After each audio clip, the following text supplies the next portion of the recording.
time.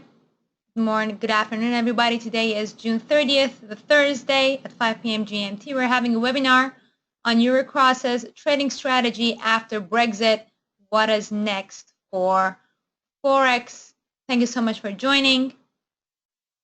Before we start, can you please type in the Y for yes so that I know you can hear me? And without further ado, I would like to jump into what has been going on across the currencies. Seems like people are okay with the sound. My name is Kiana Danielle. I'm the CEO of Investiva, and today we're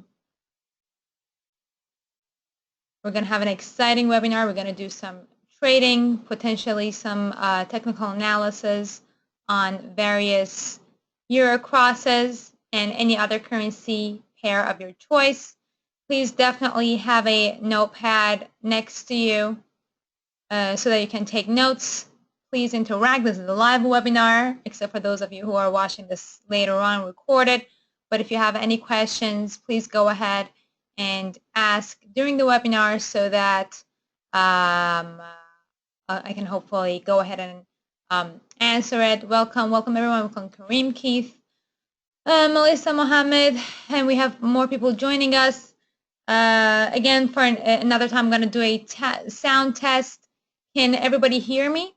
Type in Y for yes if you can hear me. Double Y if you can see the screen. All right.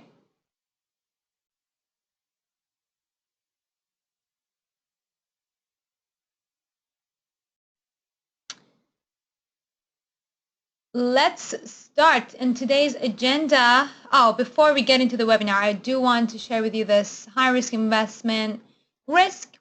Currency trading does have a high risk with it, so please be careful when you invest, and especially if you trade on leverage, your exposure to risk can be even higher. So especially in the times of volatility, it is important to keep that in mind and be safe. Today's agenda, we're going to recap Brexit, what has been going on. I'm sure all of you have already heard about what happened. The UK voted by a very narrow margin to leave the EU. And since then, we've seen a massive volatility, not only in European markets, but also across the world.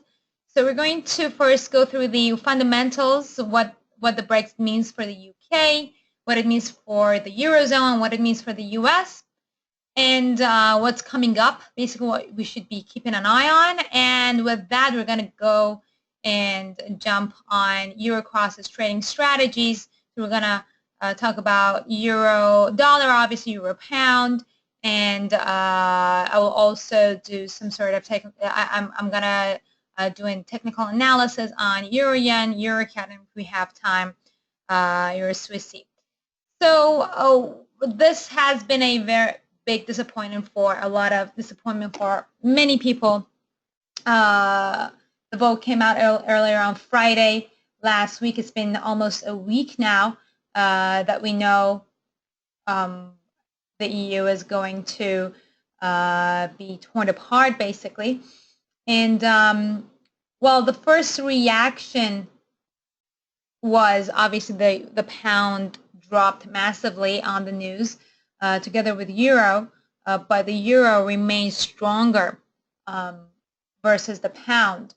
And what this means is that, well, obviously the reason why we saw the volatility is uncertainty. And we have been seeing the markets kind of correcting the drops from the beginning from last week, the past 2 days. But today, again, we're getting a little bit more volatility. So what does this EU referendum, well, these are what we talked about last week that I'm probably not going to get into, but how could Brexit impact the UK?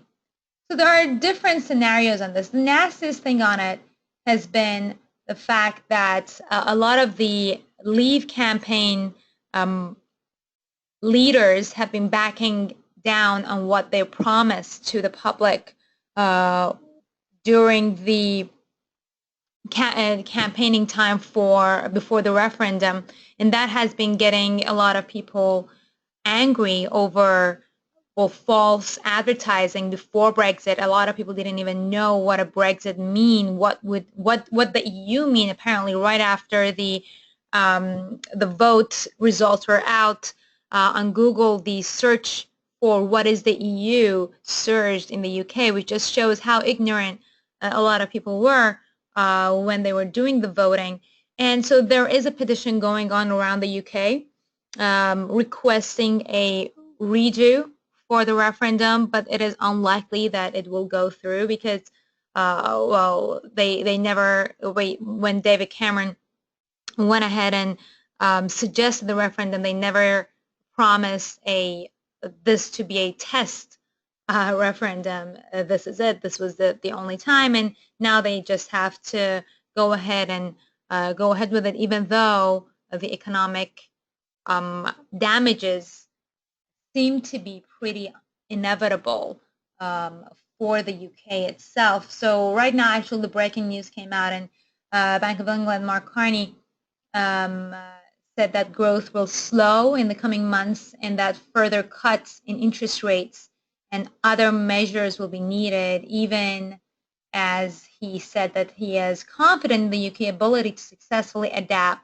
to a future outside the European Union. So that is the first thing that actually a lot of economical leaders across the globe did. They tried to calm the markets because they realized that's basically what they need to do. If they panic along with the public and the markets, well, that will obviously not pan out well. And so we've seen prime ministers around the world trying to talk about being confident that Brexit won't provoke any, rate cuts. For example, the RBNZ head John Key was saying that we won't see a rate cut in RBNZ. But the one person that is pretty mad at the results is Shinzo Abe, Prime Minister of Japan, because obviously Japanese yen was the one currency that took the biggest toll. I mean, it got very, very strong, which, well, normally is good for the country, but Japan has a unique economic circumstances. They rely heavily on imports, on exports, and therefore they don't like a strong Japanese yen. And as we will go through later on, we will see that, well, Japanese yen became the new safe haven, even stronger than the US dollar.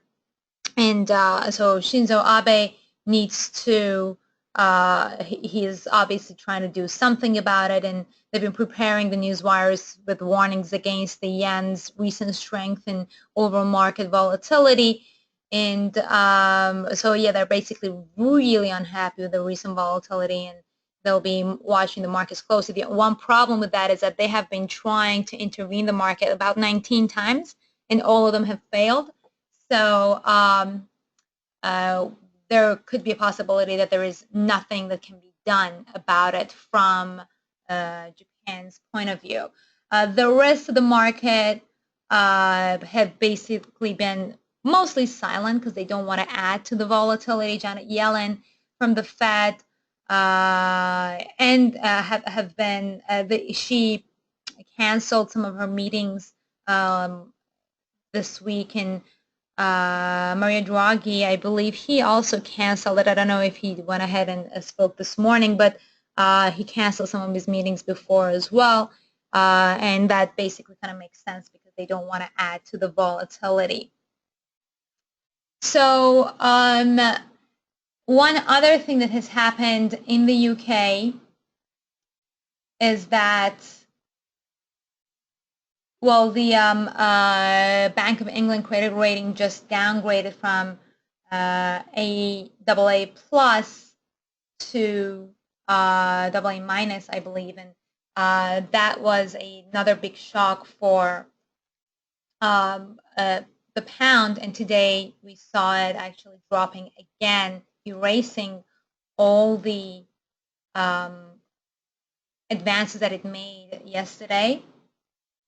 So the rating agencies, the reason why obviously they downgraded UK credit rating had to do obviously with Brexit, and they said that the referendum result could lead to a deterioration of the UK's economic performance, including its large financial services sector. And they also forecasted a very fast slowdown in the growth in short term, so that already gives us a little bit of a overview of what we could expect from the pound in the next couple of months. Again, there is a possibility that the markets will correct themselves coming up. However, well, in the short to medium term, it really doesn't look as good as we want it to. Another key factor for UK is that, well, Scotland is now stuck in the UK. They were trying to actually get out of the UK 2 years ago. They had a referendum of their own, which didn't go through, and the majority of Scotland actually voted to stay during the referendum last week. However, now, well, they're a part of the UK and they have to leave the EU because of the UK. So there is a possibility that Scotland actually tries to leave the UK, which will add additional volatility to the region, which is obviously not good for a lot of the markets, but we can obviously try and take advantage of that situation if it happens by shorting the pound. Right? We'll talk about it in a little bit. So actually, I'm just reading over here, the Scottish First Minister Nicola Sturgeon met with the EU leaders earlier this week, and they were trying to find a way for Scotland to remain in the EU because of Scotland's overwhelming support for the Remain campaign. And since the EU leaders are not on board with this, it may not happen. French President Hollande is telling her that negotiations will be conducted with the UK, not with parts of the UK. While Spanish Prime Minister said that he is extremely against this, and the treaties are extremely against it, and I believe everyone is extremely against it if the United Kingdom leaves, Scotland leaves. So they're showing no mercy, basically, neither to the UK or to any of its parts, right? Which, well, obviously doesn't sound like a good deal for people in Scotland, but, well, it is done, and they somehow have to deal with it. The good news is they have 2 years to negotiate Article 50 of Brexit, and they somehow need to come up with some sort of a common ground. But the matter of the fact is, because the EU was so against the UK leaving, and because they're so scared of other countries starting to leave the EU after this, they are not going to show any mercy to the UK, so that they don't basically encourage other countries to leave the EU as well. As for jobs, the jobless rate is now, well, before the Brexit was 5%, the lowest since 2015 in the UK. And unlike the US, where low unemployment disguises the fact that many people have simply given up looking for work, in the UK it's near record lows. And but the labor market will enter this period of turmoil in pretty good shape. So that is one good fact about the timing, at least for Brexit. And but the important caveat is that because no one really understands why employers are clung to the workers through the last downturn, we cannot know for sure what they will do and if they will do the same again after the Brexit. There are some companies, such as investment banks, that have already started to move some of their employees to other cities in Europe, in the fears of them not being able to work from the UK soon, and they need to be operating. And also there's rumors that London may not be the financial capital of Europe anymore, and that could lead to a tremendous amount of job loss in the UK. Also, I've been reading about a lot of young people in the UK are looking to actually leave the UK and go to Australia and New Zealand. So that could in fact be a good thing for the land down under, because, well, people who are fed up with what's going on in the UK, and well, the UK right now is pretty much a divided country, so that could help some other countries who've been having plenty of jobs and not enough people to fill it in. So we could see a lot of change around the world as a result of this Brexit. And one more thing that you need to keep in mind is that, well, with the pound dropping, that obviously means that the inflation is going to rise, and it could actually, many economists believe that it will increase to between 2 and 3% unless employers offer higher pay rises, which seems unlikely at the time of economic uncertainty. That suggests real wage growth will just begin to fall again. On the jobs topic, the third thing to remember about the last downturn is that the net inflows of migrants from the rest of the EU almost incurred between 2007 and 2010, and fewer Europeans arrived and more left. Most EU migrants come to the UK to work, well, because they obviously don't have enough jobs within the Eurozone or in their countries. So with that, some people believe that this Brexit vote will trigger a migration surge as Europeans scramble to move to the UK before controls on free movement are put in place.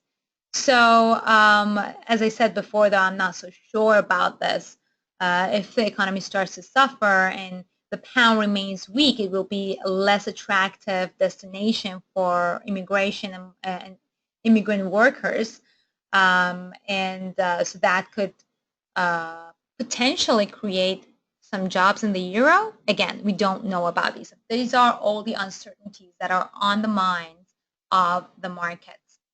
So what this means for the EU, as I briefly mentioned before, also the biggest fear of the EU from Brexit is that it could be the beginning of other exits.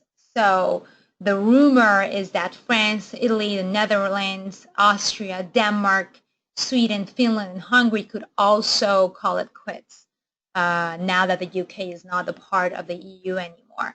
And if some top officials from these nations are to be believed, it turns out that they've had a bit of a bad blood with Brussels for quite some time. For example, France's Front National leader and Italy's VP of the lower house of parliament have said that they will hold their own referendums because the EU at its current state is bound to fail. Hungarian Prime Minister has reiterated that the Brexit is a signal that the EU needs to change its ways, while the Netherlands just recently rejected a Ukraine-EU treaty to, well, build a stronger political and economic ties. Even German Chancellor Angela Merkel herself admitted that a Brexit is a watershed for the European unification process. After all, well, Britons aren't the only ones who are well, complaining about some certain policies, and most notably on immigration being imposed by Brussels. So if another exit from the EU happens, that could actually be very bad news for the euro, and we could actually be seeing the euro as a currency getting shattered at some point. We don't know exactly what the laws are, but if more than a certain amount of countries leave the EU, what will happen to the euro? Obviously, it will start from dropping massively, and later on we could see countries going back to their original currencies, which, well, in my opinion, is pretty ridiculous because that was a good thing for the region as a whole. Another thing that has been pointing out as a potential ECB easing, while Bank of England Governor Carney gave a statement almost immediately after the EU referendum results, saying that the UK central bank has enough monetary policy tools to weather any economic shocks. ECB, the European Central Bank, said that further stimulus is in the pipeline. And that suggests that the ECB is more prepared to ease monetary policy through further rate cuts or additional QE compared to the Bank of England, which might take its own, well, time in assessing how the UK economy is dealing with the Brexit. And besides, the Bank of England might be preoccupied with the EU negotiations for the next few months, trying to come up with an agreement that would still be beneficial for the UK in terms of trade and employment. The majority of the UK's top important export partners are European nations, including Germany, France, Italy, Netherlands, Belgium, and Spain. So an unfavorable trade deal would likely wreak a more bad blood for whoever is left in the region. And besides, smaller Eurozone nations such as Spain and Portugal are either dealing with their own political risks or haven't fully recovered from the debt crisis, which means that there are still plenty of weak spots. And as it is, the European government bond yields have already started rising on risk aversion and possibly signaling that a fresh round of financial problems may be coming to the region. But on the other side, there are some economists who are arguing that a Brexit could be good for the EU. And I mean, as ridiculous as this could sound,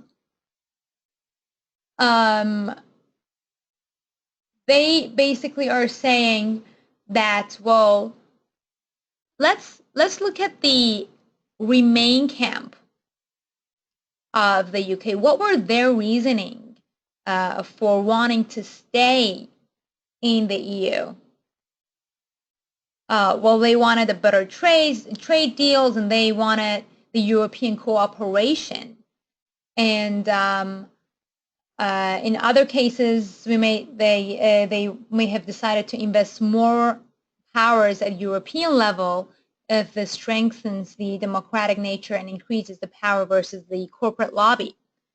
So let's discuss the scenario. If the Remain campaign had won the referendum, the EU would have become a hostage to British sabotage because they would have now be negotiating better deals that will benefit the UK more than the Europe, just because, well, they are the UK and they have a strong economy, and they would demand more stuff from the European Union. They already had one of the best spots in the EU, as you know. Well, they didn't change their currency, and they had they basically were having all the good stuff without having to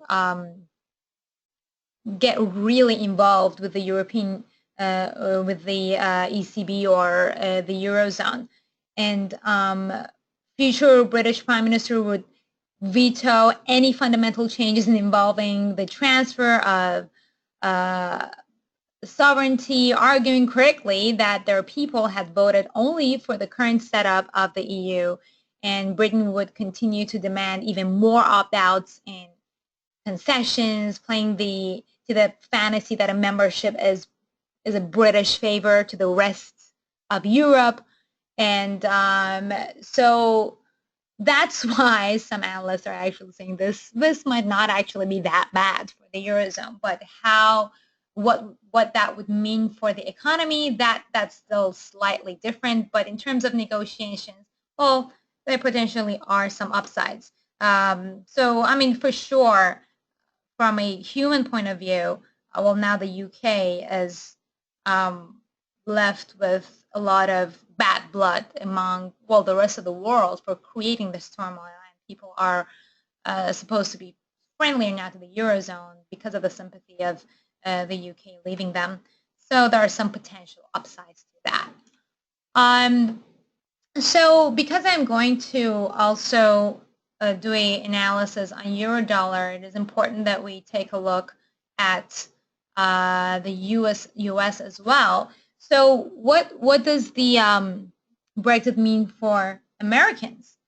Right. Well, immediately right after the Brexit, we had the stock markets here in the US drop massively, but it recovered a lot in the past 3 days. So it seems like there is not an immediate impact on the economy.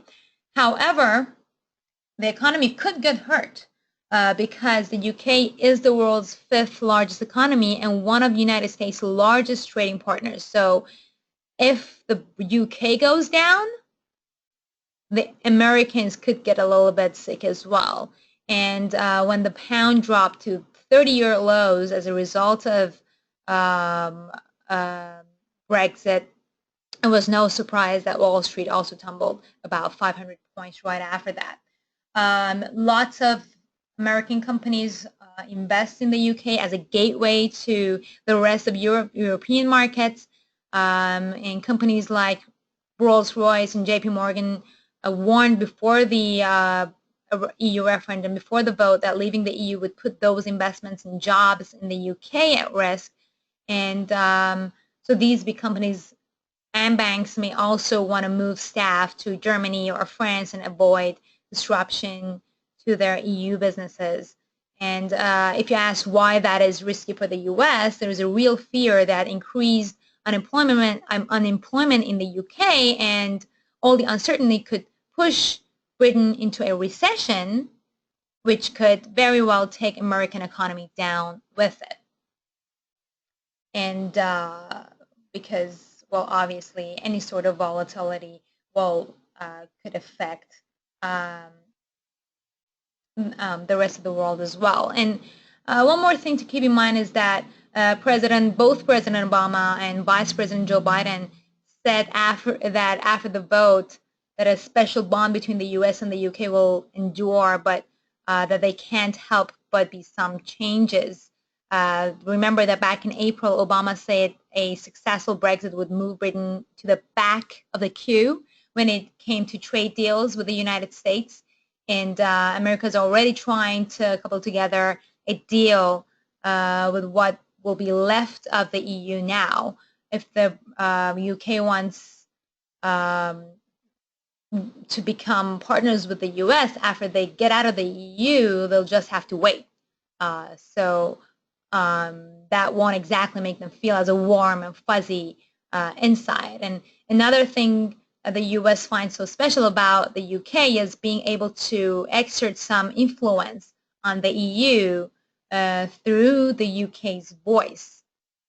And with British soon to be gone from the bloc, the US could now need to start paying more attention to its relationship with some other countries like Germany and France to achieve their goals. And one big threat to the US is that now that the UK has voted to leave, and one of the main reasons was the immigration, now Trump is going on all in on immigration. He had already had a very loud mouth on it before, and right after the Brexit, he was like, oh yeah, I told you so. And so Trump supporters are actually also Brexit supporters in the US, just so you know. And I always said before the Brexit, if Brexit happens, there's a very good chance that Trump could win as well, because that just shows that, well, I'm sorry, but dumbness can win. And now Trump is basically using Brexit to his favor. And he's been saying Americans will have a chance to vote for trade, immigration, foreign policy that put our citizens first, which is basically what the Leave camp in the UK was saying to their, well, uneducated followers. And as it turns out, there are a lot of them here in the US as well. And if Trump really gets elected in November, that could put a lot of pressure on the US dollar as well, which will again bring a lot more volatility to the world as well as the US dollar. But one on the bright side, well, now travelers to the UK from the US will pay less because of the pound's drop. So now let's get to our charts and see what is in store for our currency pairs. Do we have any questions up until here? I know I've been talking for almost 30 minutes.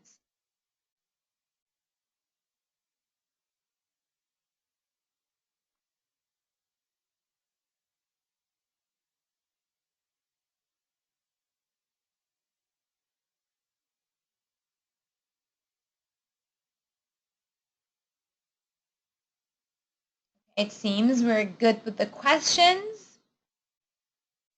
All right, so we're going to do technical analysis starting with euro dollar. All right, so far what has happened with euro dollar, this is the day of the Brexit. It has been trying to break above the Ichimoku cloud. This is the daily chart, but obviously it wasn't able to. It was an incredibly volatile day for euro dollar last Friday, but it was able to correct some of the losses. Meanwhile, it broke below the Ichimoku cloud for a change, which obviously is a bearish signal.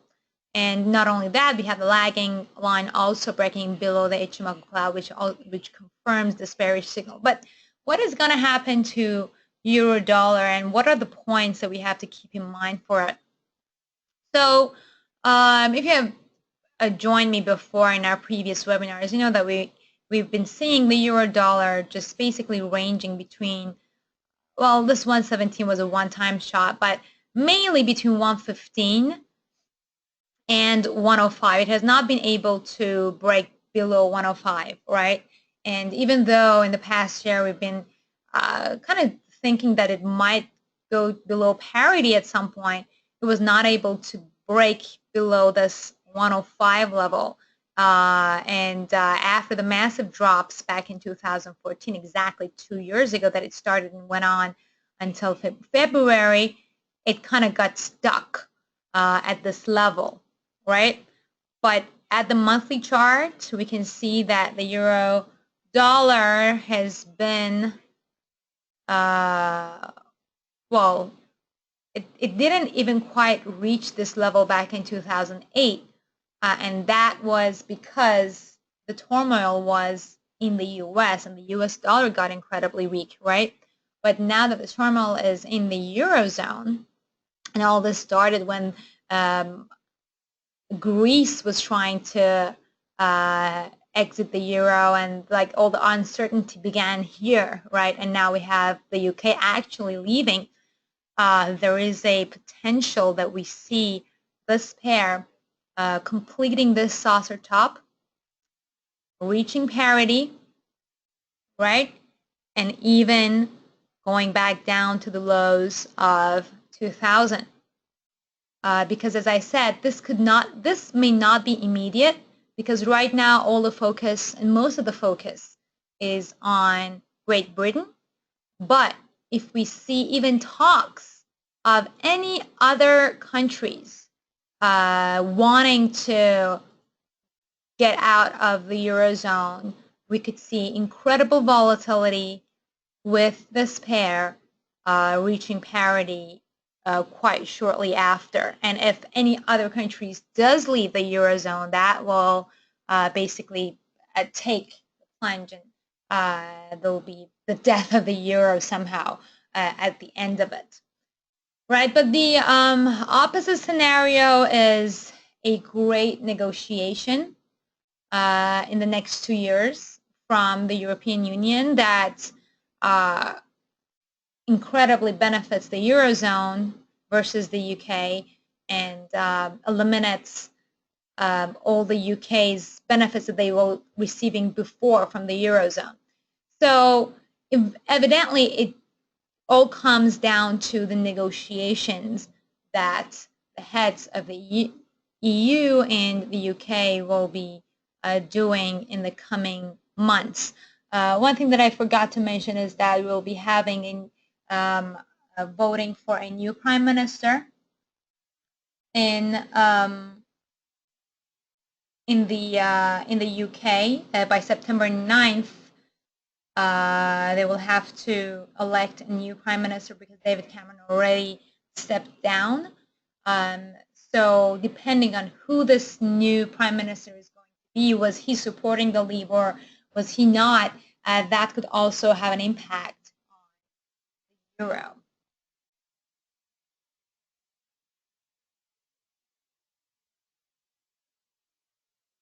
All right.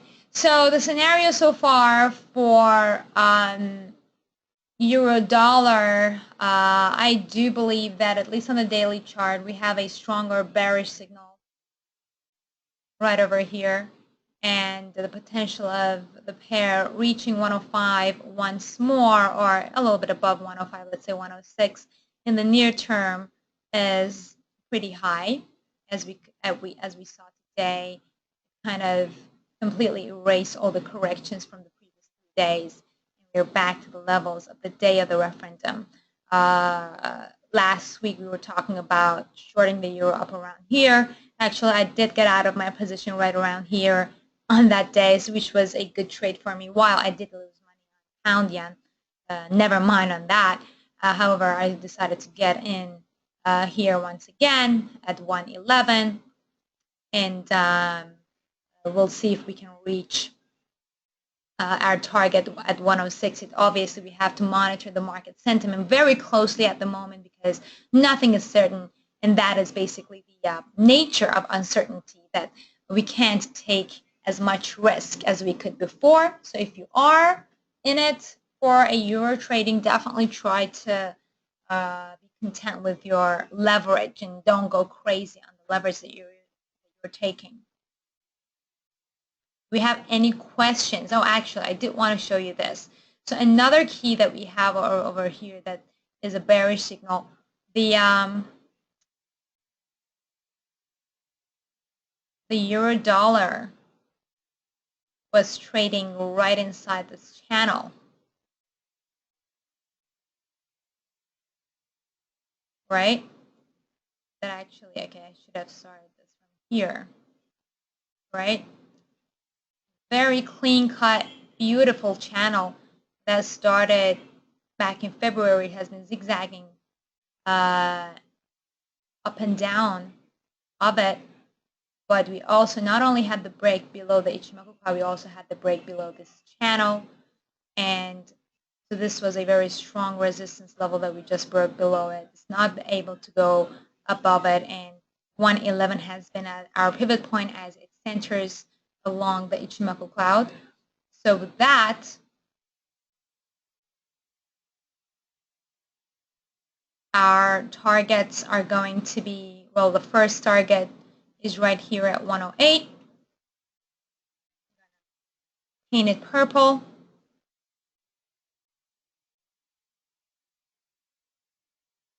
Right? And the next one is going to be a little bit above 105, right here at 106. All right, and alternatively, if suddenly something crazy happens in the Eurozone and everything goes fine, or if they vote for a revote of Brexit, we could see the pair to go back up, break above 112, And our resistance level at the moment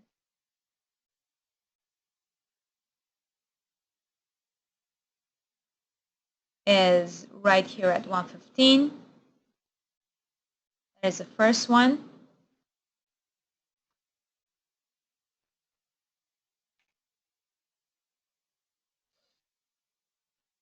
And the next one is at the 50% Fibonacci level,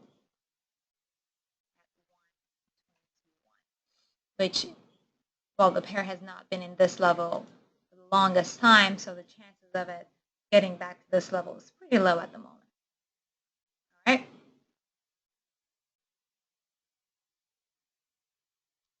Next, we're going to take a look at Euro Yen. As you can see, the damage here was a little bit bigger because yen got even stronger than US dollar on the news. And look at this. This is just crazy. If we go back to the monthly chart, we'll see that, well, while the pair has been lower than that before, there's a pretty rapid approach to the lows of back in 2012. So insert an Ichimoku cloud right over here. You can see that the pair already broke below an upgoing Ichimoku cloud, which is again a bearish signal, right? But the lagging, the Ichiko span is still inside the Ichimoku cloud. So there is a potential of it going back up a little bit, especially if we see an intervention from the Japanese economy and Bank of Japan, right? But the lows of around 95 has happened much more often over here than, well, comparing it to the euro-dollar pair. And it has been a lot more volatile than euro-dollar over here. So, well, the further support that we can see for the pair, or let's say bearish target, is around 96, right? And right now, the place that we are is a previous support at around, well, 114-ish, right? Let's round it up just for our case. So the price that we are right now is a price that the pair tested back in 2008, but it was not able to break immediately below it. It tested back in 2002 as well, and then it decided to go back up, right? So here we had 5 months of uncertainty, with 113 being the ultimate support. Here we had, again, another 5 months of uncertainty, with 113 being the ultimate support. So if things remain uncertain, and if Japan does something about the Japanese yen to weaken it a little bit, we could see a little bit of a well, consolidation around this level, but a break below this level could really open doors for further drops.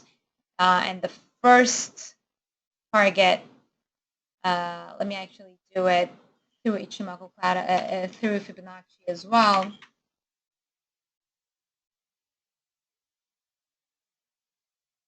Would be around here. Let's do a Fibonacci retracement level. So from the latest uptrend,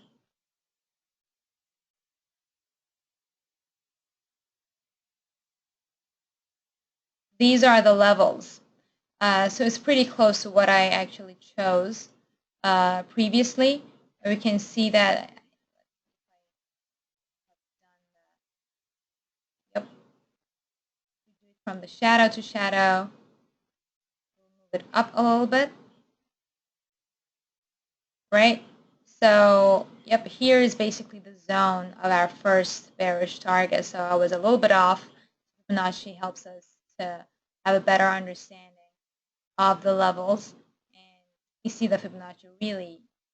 So, well, if we disregard the shadows, well, this is the zone. So the 115, between 115.30 and 115 is the zone of the pivot zone. So we're going to make this one orange. right? And then we have the next pivot zone that it already broke below here at 50% Fibonacci level at 122. All right, we're already broken below it. It hasn't confirmed it yet. It all depends how July will start. So we really need to follow. Here right now, as I said, the bearish signal with euro yen is a little bit weaker because this support has panned out a little bit stronger in the past, and we don't have the exact confirmation below the HMO cloud. On the daily chart, we already have the confirmation, but it happened way before, so we don't have an immediate bearish signal on the daily chart because it really broke below it back in last year's October. So with that, this is not an immediate bearish signal, and that is why I want to rely more on the monthly chart. However, as you can see, this is also another saucer top that could very well go back to 96. So as I said, so this is a little bit lower with certainty. So for the sake of risk management, you might want to avoid this one at the moment. You don't know what Japan is going to do. All right, next I want to take a look at euro pound. Well, now euro is obviously much stronger than the pound. So for now, this is a good sign for the euro. But in the next 2 months, we could see a complete change in the direction. And right now, there is this massive struggle. This is the head-to-head fight between the Eurozone and the UK. The Eurozone is going to try and negotiate a deal that will push the euro higher, and pound is going to do the same. The UK is going to do the same. And right now, on the monthly chart, we do not have any sort of signals whatsoever as to where this could go next. We have to wait and see if the pair breaks above the Ichimoku cloud, if it remains below the Ichimoku cloud. And as I said, it really all depends. I mean, so far, of course, as a result of a Brexit, it did break above the 50% that we had marked before. We talked about it previously, but if it does break above the Ichimoku cloud, there is a good chance that we see, and if everything goes well for the Eurozone, well, I have seen some analysts talking about parity for euro pound, but I kind of see that a little bit hard to believe. Well, previously, back in the year 2000, euro was much, much weaker, almost half the price of the British pound. And then we saw all the rallies back in 2008 because the UK got the immediate reaction of the financial crisis, and the Eurozone was then to follow. And then we saw this channel forming right over here with the euro pound sagging within it. We still don't have a confirmation of a break above the channel. So as I said, we're going to wait and see what is going to come up for the currency in July. So uncertainty is pretty high for euro pound. Next, I would like to take a look at euro CAD.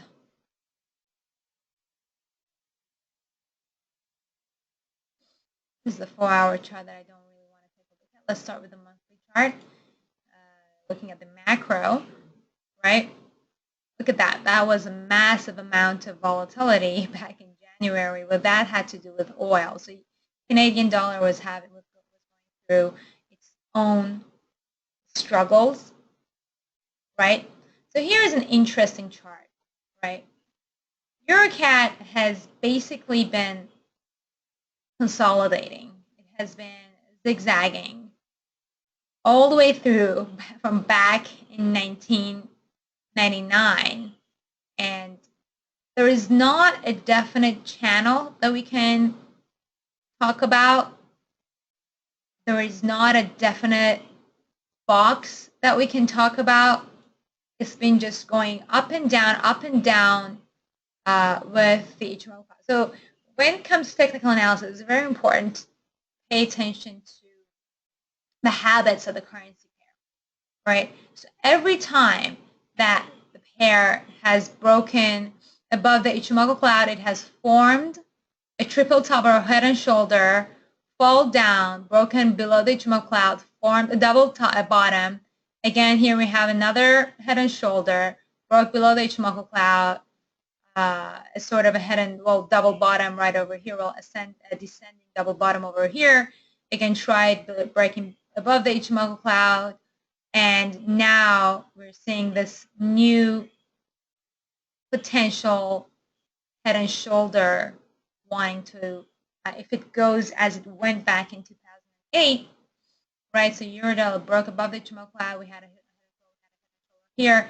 We could see another head and shoulder over here, and then depending of what's next for euro, we could see another break below the Ichimoku cloud. But so on the monthly chart right now, we don't have any definitive signals again as to where the next move is going to be, but we do have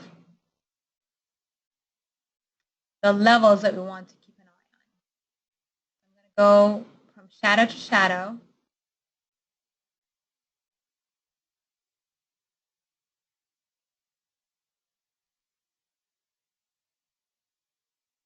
Right?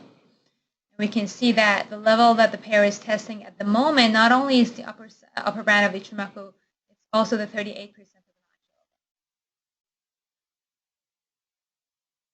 Right? Which is our pivot point at 42.26. And then the next pivot level is a 50% Fibonacci at 138.26. Right? So we're now waiting to see if this pivot is now a support. Is it going to support the pair from dropping further? Or is it not?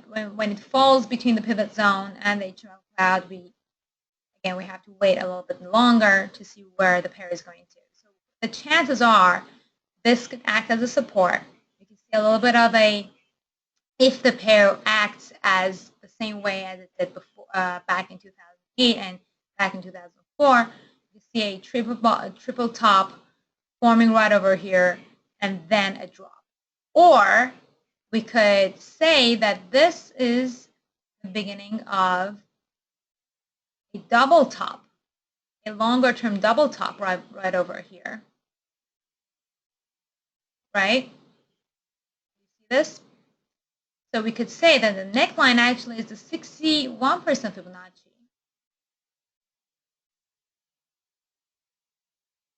At 134-ish, right? And we could say that, well, obviously, if the pair does break below the Ichimoku cloud, that would be obvious that the double top is in the way of formation. And we could see further down moves towards 134 in a long-term point of view. Right? So going back to the daily chart on this. Well, this is our massive double top that I was talking about before, but the daily chart is already broken below the Ichimoku cloud. We don't have any immediate one as a matter of the after effect of Brexit. The pair didn't move much as other currency pairs during the volatility. That is because Canadian dollar was able to hold itself against other major currencies. If we also take a look at dollar CAD, for example, we see that dollar CAD didn't really move as much as the other currency pairs. So comparing that to Euro CAD, we can see, Canadian dollar has been kind of neutral when it came to, the Eurozone. So maybe they are not as affected by Brexit. And on the bright side is that, Canadian dollar is now only still being moved by oil prices. And if you want to trade the euro, and if you do have an opinion on the euro, you don't have to worry about the cross currency. And you can only see if you hear something bad out of the euro, and if you think the euro is really going down, you can be sure that, okay, Canadian dollar is not going to really react upon it. and they're basically not as correlated. That's what I'm trying to tell you. So euro and Canadian dollar, euro and loonie are not as correlated, and therefore there is less volatility.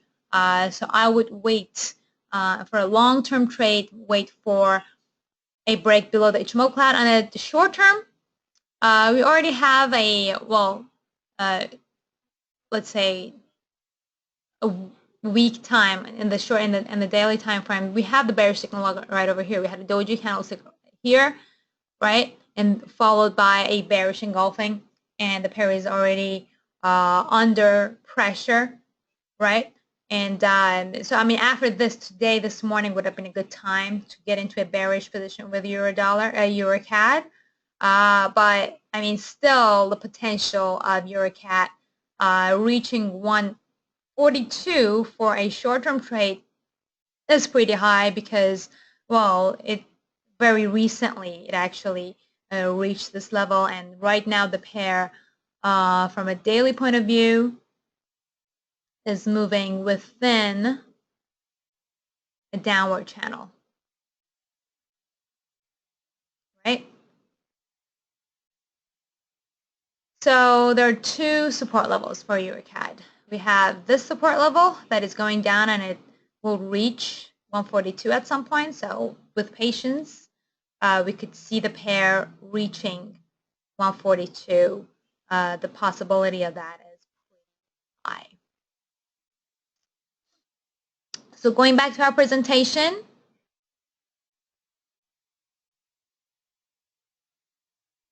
and I'm now opening for questions.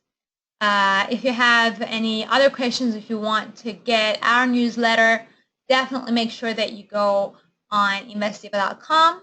You subscribe for free, and you'll get weekly newsletters about my thorough analysis on my pick of the week, and which is pretty popular. I'm pretty frequently talking on national TV in the US and abroad, and I'll be happy to answer questions if you contact me at kiana@investdiva.com, or just simply sign up here at investdiva.com.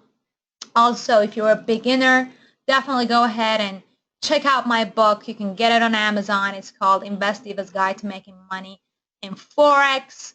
If you want my more timely updates on the markets, follow me on Twitter at Kiana Danielle, at InvestDiva, both of them. This is a little bit more personal. This one is mainly investing tweets. I'm also on Facebook, both as Kiana Danielle, and we have an InvestDiva Facebook account as well. And you can check out my fun and interesting videos on YouTube at investdiva.com. I also produce the economic calendar for Orbex. So find out more on Orbex.com. If you have any questions after this webinar, if you have any recommendations for the upcoming webinars, please send an email to info@orbex.com. They'll be happy to help you out. And again, thank you so much for joining me today, and hope I'll see you soon next time.